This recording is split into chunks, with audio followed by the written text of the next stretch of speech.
Hey there, everybody. Thanks for joining me for another one-man review. Today we'll be taking a look at this series of books here that I have from Nobrow Press. This is generally called the Gamayun Tales. I think that's how you pronounce it. This is by the artist Alexander Utkin, and what it is an anthology of modern Russian folk tales. That's what it's called. So that's basically what all these are, or like modern versions. I think they're modernized versions of actual Russian folktales. I don't think he's just making up folktales and claiming they're modern Russian folktales. So I have talked about this series before with this first volume, The King of Birds. This is something I got. There was when I first really had money to start buying books again. I had got one book from Nobrow Press and was really into it. I think that was a John McNaught book. And so I looked at the rest of what Nobrow Press was doing and just realized they have way too much cool looking stuff. So I'm just going to kind of random grab bag some of their books and see how good they really are. And this is one of the books from that batch. And this is one of the books. I mean, there was a ton of great stuff because almost everything Nobrow does is just real quality work. But this was one of the books out of that batch of really high quality work that stood out as the highest quality. First off, you can see as I'm flipping through it, just the art is amazing. It's this really cool thing where Utkin works in this like pencil, does these really nice pencil drawings, and you can see that here on the end papers and the front papers, the front end papers, front papers. You see these really beautiful abstract shape-based cartoon drawings, and then those are obviously scanned and colorized, so these are changed into color, and then there's computer coloring put behind them. And one of the things that's really nice about this approach is that Utkin can make his pencil colors actually a lighter color and put a darker color behind them. I was kind of wondering if there was like two layers done or something like that, but then when I look at the actual drawings, it's apparent to me that, oh, this is actually good right here. This is one of these drawings. I have some comparisons marked elsewhere, but like here, taking that on the cheek and making it red. There's nothing in here where he goes lighter, but it's obvious that like here he drew dark and then just turned it into a light color. So he can make those marks any color he wants, and that allows him to get a very, even though there's digital stuff involved, it's a very physically tactile, like connected to real materials look on the page. It looks like he's working with chalks or pastels on top of gouache or something like that, and then it's being photographed and printed really high quality. It's a really magical look that he's come up with. You can see stylistically some influences of Mike Mignola in there. I think he acknowledges Mignola, in the first book, what Mike Mignola and Walt Disney as some of his influences, but has really taken it in his own vein. Kind of has the Andrew McLean headlopper thing, but I think really just takes it to a whole new level from the rest of those guys by making it look so much like kind of hand-drawn, painted stuff rather than just normal comic art, and much more sophisticated kind of design cartooning. I mean, Mignola's a pretty sophisticated designer too, but in terms of the materiality of it, combines that to these very sophisticated compositions like this. And so all of that just really blew my mind. And then also the writing's really good. I was hooked into it. There's a lot of like places. I'll go ahead and flip over one of the books that I just read. There's a lot of places within the story where they'll say, okay, well, that's another story, and we got to stay on track, so we'll get to that some other time. And those stories start to like cycle in and out of each other as you read the books as well. Like there's a pretty straight through line, but then some of the timeline gets a little hinky as you go, and you start having fun trying to connect the dots on what's happening when. And so that just makes me even like thirstier for more of the work, even in that first volume, and then even after reading basically 5 more volumes worth of content. It just continues to make more and more of a world for me with more and more characters that I want to learn about. It's like if I'd never read Greek mythology and it's unfolding. And some of it's familiar. You know, you have like the woodsman and you have kind of a Cinderella character and things like that. But Snow White, but they're tweaked in a way. They're a little bit different. And so that familiar and the unfamiliar, and you just get to learn it all. It's really interesting. You get a lot of just gorgeous art like this, gorgeous colors. A lot of the things I have tagged, it's just because I like the shapes and the designs and the colors. I will point out, I flipped past it because I was talking. I got this one used, and I wound up having a signed and drawn in copy. So someone sold this used, and now I've got this house spirit that is blessing my house with peace. And this is drawn and signed to Andrew. I don't know who Andrew is, but thank you, Andrew, for giving up your beautiful book. That's the other thing. Here's just another one of these gorgeous pieces of art. But all of this gorgeous art that feels so physically tactile on the page already because of Utkin's process, you know, like here again, making it look like he worked with white pastel on top of a gouache. But really, that's just a drawing. They probably have it back here. I don't know. Really, it's just a pencil drawing like this. It's already stunning, and then they print. Nobrow oftentimes print on this recycled paper that's really nice and heavy and really fibrous, and the fiber kind of sparkles, and it feels like a really, really nice art paper that it's on. So when I look at these books, and a couple other Nobrow books, but I think Utkin's process and art style lends itself to this paper the most. It really, really feels like I'm almost holding the original pastel art. It has like this velvety pastel quality, and it's just so much fun to look at. Here's one that for sure I've got marked here on the inside front cover. You can see this drawing here, how it's all in black and white. And then he's changed it to the reds. That's probably the least sophisticated example of what he's doing. Versus like this, I don't know if there's any examples of that in the back. No, but here he's making some of them a mid-tone. Some of those marks are lights. Some of them he's leaving as shadows. So he really uses them in multiple different ways. And that's where the trick comes from that makes it look particularly pastel-y. This one was a little funny. It's a little too obvious where he got his reference for that image from for me. Kind of broke the fourth wall. But other than that, these are amazing. I mean, look at the colors on this page. And then with this, whatever inks they're using on this paper just gets so saturated. And like I said, the paper lends to it because the paper is fibrous and sparkly. So just, I mean, gorgeous, gorgeous books.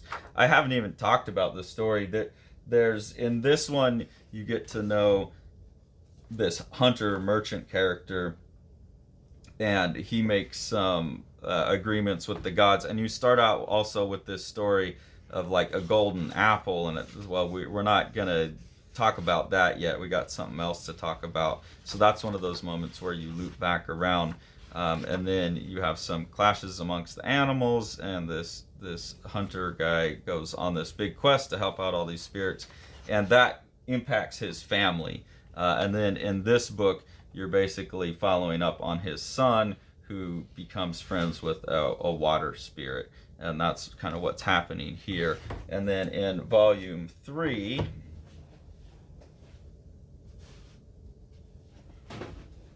unfortunately, this used copy was from a library and had stickers all over it. So this one's pretty beat up, and the stickers ripped off a whole bunch of the cover there, which is really sad because these old school Nobrow books are just so beautiful, such beautiful books. But in this one, his son then helps out and becomes a friend with these water spirits, and then he kind of picks up some powers, and that continues into some of the other stories. But here you see some more of these awesome character designs. This is Vodyanoi, this character here, this kind of big underwater serpent lord. And these are some of his daughters, I believe, but just the art and the design, coloring, shapes, and that's so beautiful. Here's another good example that I made note of. This one you can see where he used the whites.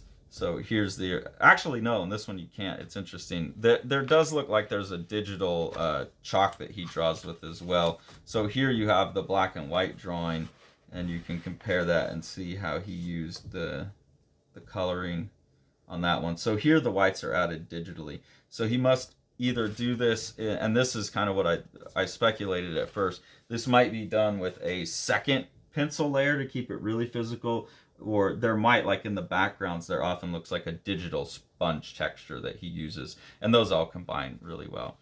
So anyways, the woodsman's son has now made friends with Tina.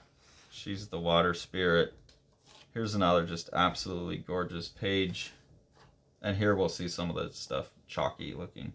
But, you know, becomes friends with her, and so he gets some powers from that. That's what's in this volume. We'll take a look at that. Really nice drawing there.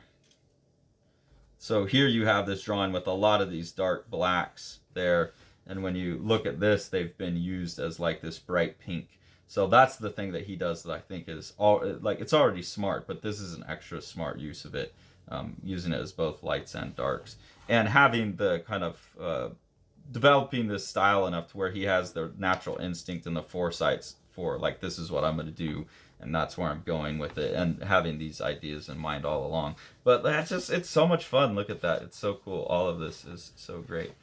And then just here on this page, I really like this double head thing that's going on there. I think a lot of cartoonists would pull that off in line, but someone who's working in shape and color like this would be pretty hesitant to do something like that. And I think he's pulled that off really well there. And so there's just a playfulness in the art, the willingness to try stuff, and it makes for a fun read. And like I said, there's this further story building. Like now there's this duck with the ring on its foot, and you just kind of always get the sense that there could be one more book. It definitely feels Mignola-ish in that sense, where there's a kind of ever unfolding mythology, and obviously he has a pretty rich mythology to play with, but he's doing such a good Tarantino job of like mixing it up also. So if you remember at the beginning of the first book, we started a story about a golden apple. Now I'm on Gamayun Tales 2, and this finally gets to that story. We wrap back around, so that would be like volume 5 or 6. The unfortunate thing is that volume 1, you can buy it in this format, and that would get you these 3 books here. So this is 1, 2, and 3. Then what would have been the Gamayun Tales 4, 5, and 6, I don't think ever got printed in that hardcover, like nice bound edition. I've seen that Nobrow is taking these things, which are obviously, like, this is also like Alexis Deakin's Geish. This thing that was obviously intended to be like a kids market book that would also appeal to adults, and they were doing these nice, really artisanally produced editions that could be read by kids, but I don't think the books were doing well enough, given the rising cost. It's just too expensive to make books like this, so you limit yourself. Like, you're not going to buy a kid's book that's costs, you know, $30 or whatever the artisanal, yeah, this is like $25. Parents aren't going to buy that when they can buy like a $12 book, so it winds up being like kind of connoisseurs like us, the people that are watching the channel, who are looking at all the paper and the beautiful printing and all of that thing. And so I think they realized that they needed to make larger in terms of content, smaller in terms of like the production values, to take away the hardcover, make it smaller, all those kinds of things, to get in that other market that they were looking for that weren't coming to them. So I get why Nobrow did it, but from the connoisseur side, seeing books like Geish and seeing books like Gamayun Tales, which are so gorgeous in that format, come in this format's a little bit of a bummer. But I will say they kept the paper, and they understand that that paper is like really important to this project. So I really appreciate that. I think that's good. So this now picks up on like another one of those pathways. This is Vasilia and the doll. This is kind of another kid who's got magic powers. and you learn how she got it, like through her family lineage. Just get some really cool creature designs in here. This book also has a lot of Baba Yaga in it. People have to go make deals with and play, kind of maneuver around Baba Yaga's tricks. So I like here that she's basically got this top that everything spins on, and then it comes out, and it's also like the part of her cane that gives her power. I just thought visually that whole sequence was really nice. So this girl has to do 3 tasks for Baba Yaga. Just love the design on this right here, and the character coming down, like the flow across this, and again the breakup of shapes, the rhythmic nature of the art. Here she's battling through these monsters, and she has to like close. She's got her eyes closed so she can't see them, but just the abstraction in those, again the use of shape and rhythm is so cool. And then here I really like, after she goes through all of this, she comes out, and she had to look at this god, and if you look at that god it takes away your vision, but she was smart enough to do it with just one eye, which I think shows that Alexander Utkin's writing a lot of wisdom. He's picking up on the wisdom of these fairy tales, and so she's got the one eye that sees into like the spirit world, and the one eye that can kind of see what's going on physically. And you'll see that here, where there's like this old lady hugging this girl who are dead, hugging these animals that are alive. So really cool visuals, and really kind of cool moral concept, I guess, that someone's in both worlds at once, paying attention to both. So that's one of the things. This I liked here, that this character that she kind of had to battle, you find out that's just a little 2-page story, and you find out that it's the failed suitor to her grandmother. So like her father actually passed this test is basically what's implied. And then this is now would be volume 5, I believe. We come back to that opening sequence from volume 1 of the story of the golden apples. So now we're going off to kind of a totally different earlier time in the storyline, and then you'll start to see things sync back up to later in the storyline. So you've got 3 brothers, their dad's dying, and they got to go get a golden apple to bring dad back to life.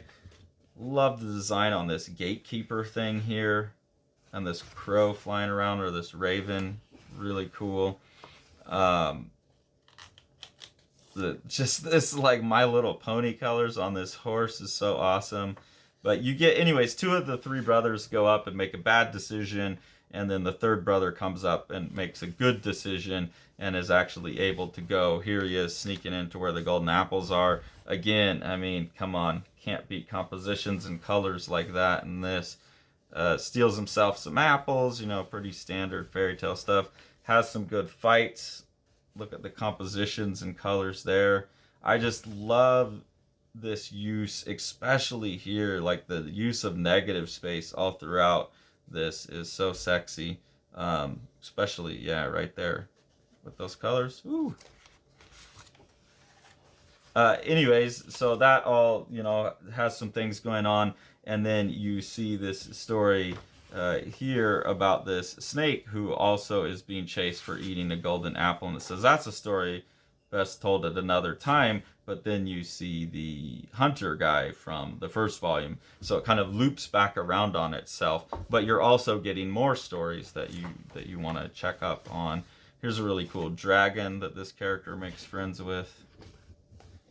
So these are great kids books too. Like, there's nothing in these that you wouldn't want a kid to see, and like I said, they've got good little lessons like that in there too, about keeping one eye kind of on the spirit world and one eye on the ground, and then like any kind of action in there is like this, really just child friendly. There's not blood all over the place. There's nothing in here that would be bad for kids. It's the type of reading that a kid could keep up with, and then the bright colors and the compositions and the cartooniness of it all, I think, would be really engaging for kids as well. So I could not recommend this more for the adults to enjoy themselves, and for kids, or if you read with your kids, this would probably be a really, really fun one to sit there and read with your kids and talk about what's going on in the story, because it would be enjoyable for both people. So really tip top of my recommendations. Nobrow is a great publisher. They do a lot of great work, and this is some of the best work they've done. And yeah, hopefully someday these will sell well enough that they can do these again, and then I can fill out the collection this way. I would double dip, Nobrow. You do great work. If you enjoy what we're doing here on the channel and want to support us, there are two ways to do that. The first way is through our Patreon. We have two different tiers of engagement there. In the first tier, you just get early access to our videos. At the second tier, you get exclusive access to some of Sean and I's work that we're doing on our graphic novels, early peeks at that. You also get exclusive participation and voting rights in our ongoing webcomic experiment Pranede, where you can help determine what happens in the story. Any of the money that we make from that helps us buy the books that we review, so we're just trying to put that into other creators and publishers' pockets. If you want to support Living the Lion itself, the best thing to do is to buy some of the books that Sean has put out. So we'll go ahead and take a look at one of those now. The Exile by Eric Creek is a gorgeously illustrated Viking saga of revenge. Eric Creek calls it his Viking Western. It's about a guy who's been away on the warpath and is returning home to some family troubles that have to be resolved.